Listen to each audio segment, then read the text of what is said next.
Hello everyone, thank you for tuning in. Tully Burnalot here, coming to you straight from the sunny land of Portugal. Topic of today's video is the electric Shocktopus, not Sharktopus, Shocktopus. Made by one Test 2 Games and currently available on Steam for the low price of €5.99 or your regional equivalent. Now, there is a small issue. I had actually done a video on this. I did. Unfortunately, I did not check to see if the microphone was plugged in. So I have 35 minutes of the video of me talking into the laptop inbuilt microphone. Needless to say, it was shit, so I had to start over. However, that also gives me a bit of a more in-depth knowledge of how the game works. I'm not going to pretend this is my first run through. What is this game about? It's very simple. This game is all about an electric Shocktopus. This is what I don't know, again, as you all know, this game does not actually, I don't actually look up games. I look up who made them, where they are available, and if you need to pay for them.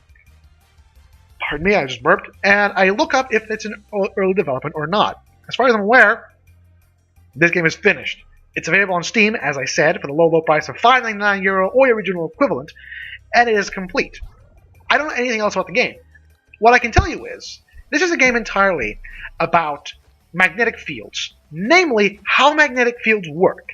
You see this magnificent octopus on your left, the one that's now sizzling because this monkey or macaque or gorilla destroyed their sandcastle? This is your character.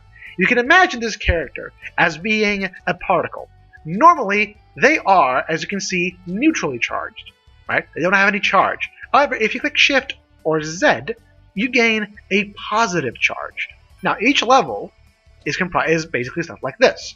Each level is a puzzle platformer where you have to figure out a way to your goal. You cannot touch these little things, otherwise you burst into Calamari. There we go. The stars are absolutely optional. You don't actually have to catch them. However, it is a nice little exercise, and the further up you go, I have to take this fucking... I forgot the mouse on screen. And the further up you go, the more difficult it is for you to get those stars. Now, as you can see, you get these little signs along the way, like Alt Shift and Z to recharge yourself. And now, this is entirely what the game is all about. As you can see magnetic field lines emanating from the center of this positively charged magnetic field. Now, you can't actually change your charge. You are always positively charged. You cannot negatively charge yourself. You're either neutral or positive. There's no way to change that. So the entire point of the game is for you to not only... Oh, there we go. The entire point of the game is for you to learn how to properly use these charges in order to navigate the levels. Now, this is incredibly ingenious for a few reasons, because not only does it require some knowledge of how magnetic fields work, it also has you fight the forces of gravity, attritia, and of course trying to use inertia. Not to mention, of course, you have this little element of a wall jump. When I say gravity and inertia, allow me to explain with this section. Let's try to jump and then charge. See? You're jumping. And as you're doing so, notice that you can barely counteract the forces of gravity because you are further away from the center of the magnetic field. Now look at what happens if you try to jump and do this. See that? Did you not see that? Let's try that again. So do this. Okay, here is probably not the right point. But essentially what happens is, notice how the arc is a bit curved. Notice what happens here. Did you see the difference? The closer you are to the center of magnetic field, the further away you are, the further you are repulsed, or in the case of an opposite field, attracted. So not only do you have to work around magnetic fields, not only do you have to make sure that you're navigating properly, but you also have to work around with your proximity to the center of the field, and of course, the charge of the field. Because as you can see here, if I just charge myself like this, it's just going to slowly drag me around. If I jump here, it's not going to work because I'm so far away from the center of the field, from the negative electrical charges, that it can't counteract the force of gravity, and I fall into the spike pit. However, if I do this, I get glued to the ceiling. See? See, even if I'm that close, I have to take into consideration the forces of gravity. If I do this, if I do this, if I do this, a little more, and not enough.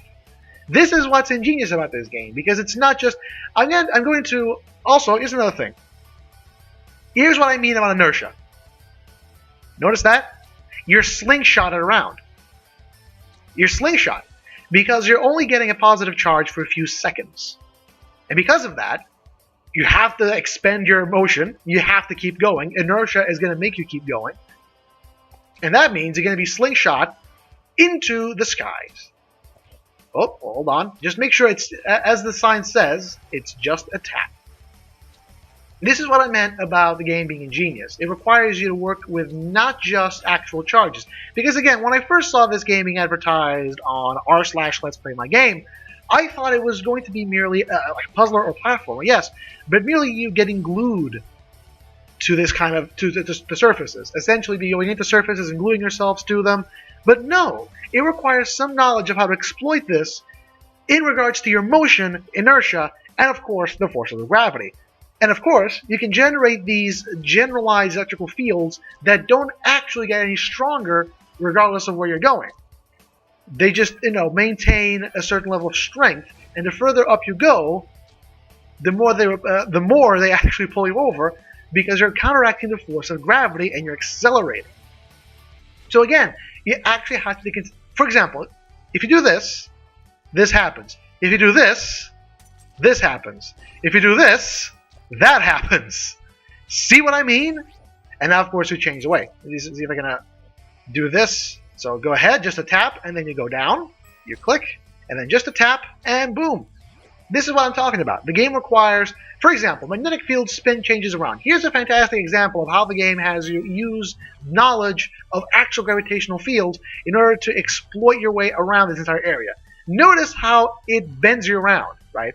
The only reason it actually does something like this is because you're going into momentum.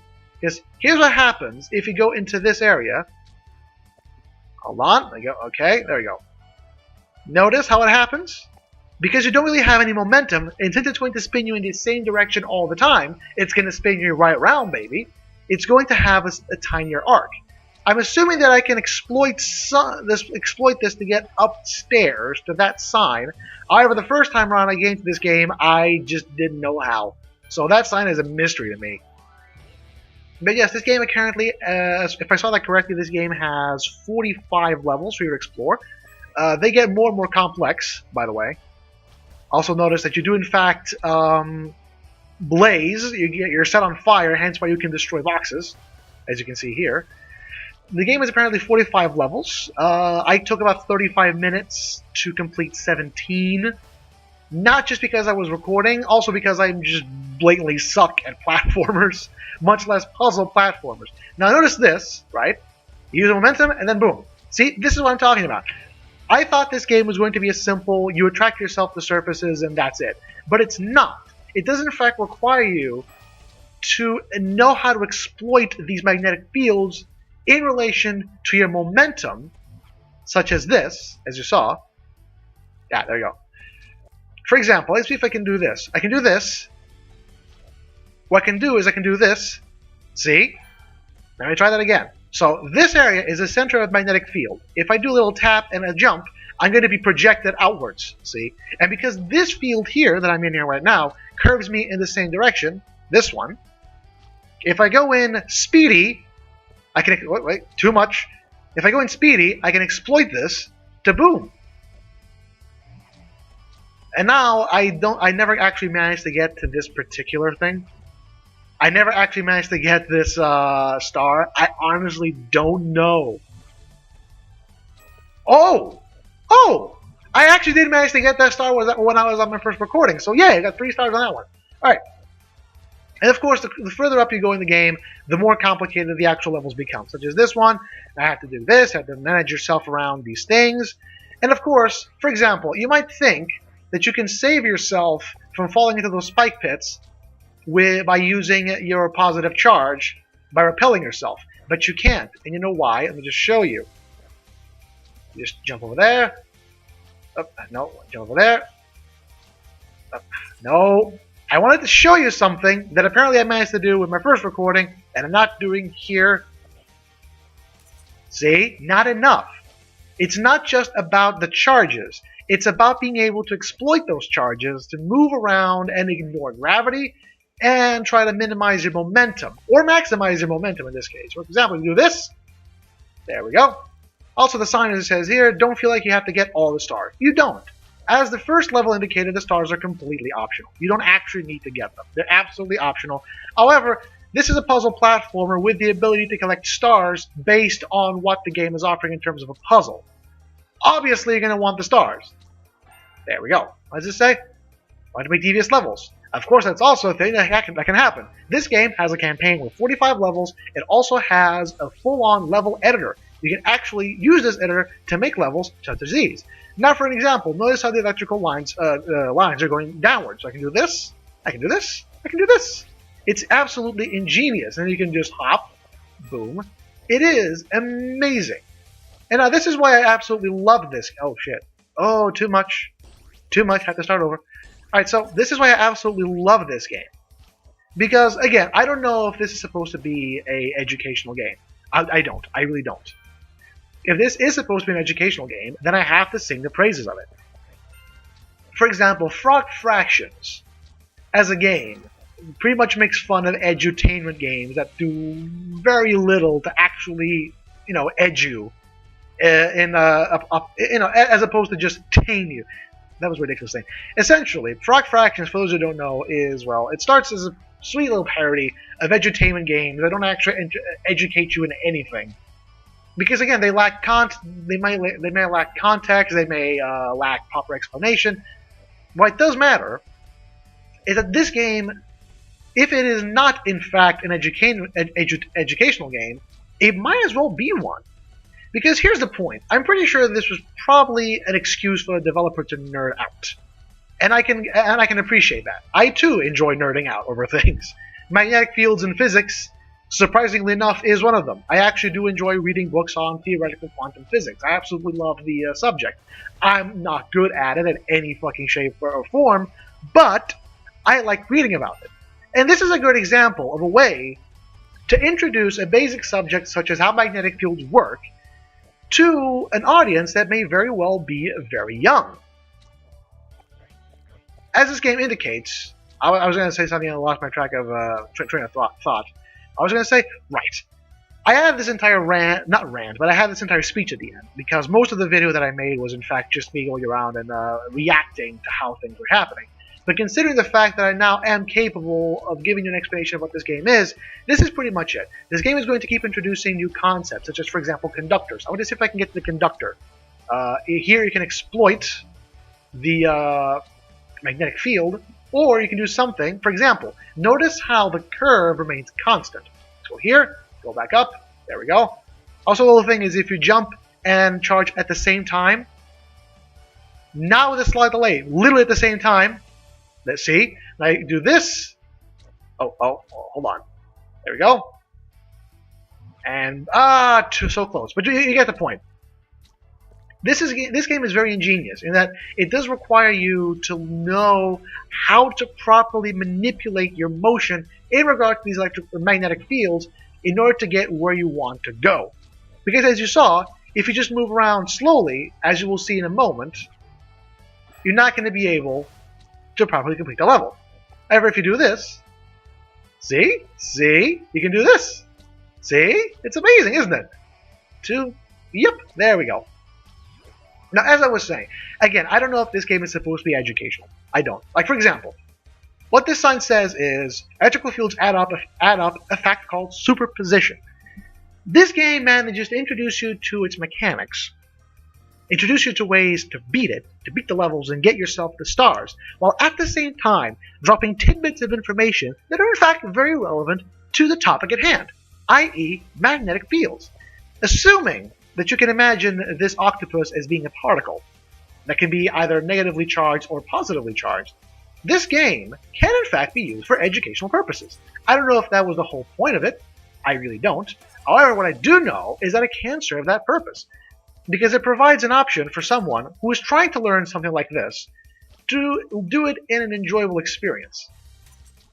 It's a bit ragey at times. Not ragey, it's a bit frustrating at times, as are all puzzle platformers. Eventually, getting to a point where you have to figure out how the hell you're supposed to do something. But, that's not the point.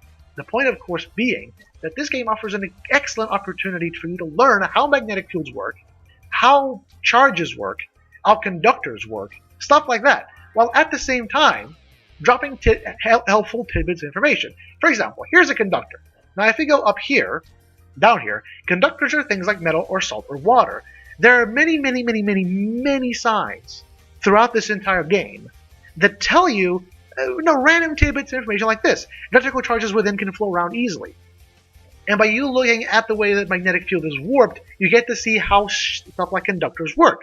Because they do work like this. They warp the magnetic field in manners such as this. Assuming, of course, you can understand that the stronger the white on the arrows, the stronger the magnetic field is at that location. If the arrows are faded out, they're not as strong, as you can see here. This game has immense potential when it comes to helping someone learn how magnetic fields work. And it doesn't necessarily have to be a kid. It doesn't. You can have someone who's completely new to this sort of thing learn how magnetic fields work by just showing them to this game. So that's how you do it. Because I had some difficulty figuring out how exactly to get that star. So that's how you do it. All right. As I said, this is a fantastic way for you to learn how magnetic fields work. It's in a fun, engaging, and frankly well put together manner. The game is colorful. It looks childish. It isn't. It isn't. It does actually require you to use your brain many times. Especially when you get to later levels such as these, because I'm pretty sure I'm in Act 2 at this point. In fact, my last recording ended up here. There is not much else I can say about this game. I'm assuming there is going to be something like a final confrontation between you and Monkey McGee over here. However, what I know that the game... Don't weigh options. However, what I do know is that the game is very well put together. It is colorful. It looks nice. It looks bright. The music is awesome. I'm not listening to it, actually. But it is on. I actually don't have my headphones on because I put them on during the last recording. I know exactly what to say. The music is amazing. It's cheery. It's upbeat. It's got guitar riffs. The game itself doesn't really look amazingly detailed. But for what it is, it looks pretty good. It looks cheerful. It looks colorful. It's pleasant to look at. The main character is adorable. It is. I love octopi. They're absolutely amazing. And the game provides an excellent opportunity for you to learn how magnetic fields work, the various things associated with magnetic fields, and random tidbits of information, like, for example, that saltwater conductors, what conductors actually do to a magnetic field, by looking at the magnetic field arrows, as you can see here, the fact that magnetic conductors shield you from outside electrical fields. Some of these signs also have really bad puns. If you love really bad puns, you love these signs. This is a very good, very well put together game. It provides an excellent learning opportunity. For example, let's say you have a kid who's starting middle school. You want to have them learn how magnetic fields work and they happen to like puzzle platformers? Get them this game. I don't know how much $5.99 is for you people who happen to have money, but honestly, this is a nice little learning experience. Teach your kid, or teach a family member, or teach a friend how magnetic fields work via this game, with an adorable octopus that happens to be able to put themselves on fire while adopting a positive electrical charge. I love it. The Electric Shocktopus. Currently available on Steam, made by One Test Tube Games, for the low price of $5.99 or your regional equivalent. This is Tully Burnalot, my outro. What's my outro do? Alright, thank you all for tuning in. Hope you guys and gals had a great time. As always, I'm open to suggestions in the comment section down below. And until next we meet, this is Tully Burnalot signing off. Goodbye.